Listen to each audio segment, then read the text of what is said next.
This is likely going to be my last video on the bi-lesbian discourse, primarily because I've addressed basically all the arguments that this side makes in my video on Crying Blossom and my video on Turnkin. Except for one, and that's the one I'll be addressing today in this one-shot. Then again, the term bi-lesbian is probably made by some SJW who thinks every single label is valid, even if it doesn't make sense or is even problematic to the normal human being. And if that was the case, I won't be surprised because... Should we be surprised, people?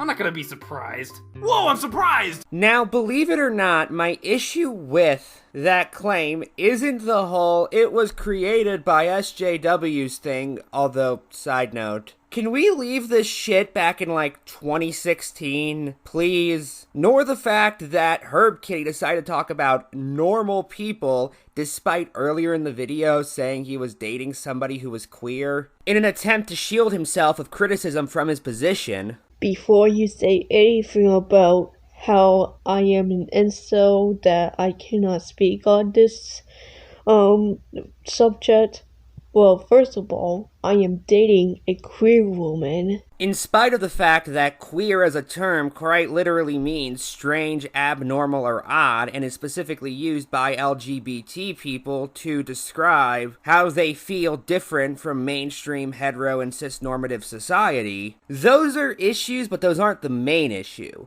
The main issue in my mind is this is literally the exact opposite of what happened. The strict definition of the word lesbian that people like Herb Kitty use actually has more of a connection with radical feminism than the more loose definition people who accept MSpecs as valid use. To quote from the LGBTQIA wiki, the label bi-lesbian originated in the 1970s as a result of the effects of lesbian separatism, a belief within some strains of lesbian feminism and often within radical feminism, which advocates for separating women from men in as many ways as possible as a strategy to achieve women's liberation.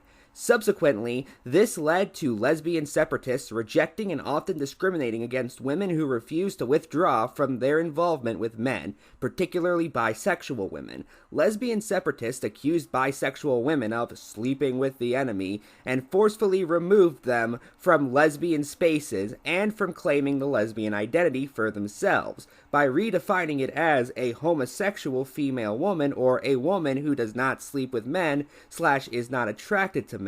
It is because of lesbian separatism that the bisexual label became very popular starting in the 1970s as a word to describe a woman who was attracted to other women before was lesbian, whether they were attracted exclusively or not, and now that had suddenly changed. Again, if we're defining social justice warrior as a radical feminist, specifically of the perpetually offended and man-hating variety, which is how social justice warrior is usually defined, then one side does have a very long history of them. And it's not the one I'm on. Good night and good luck.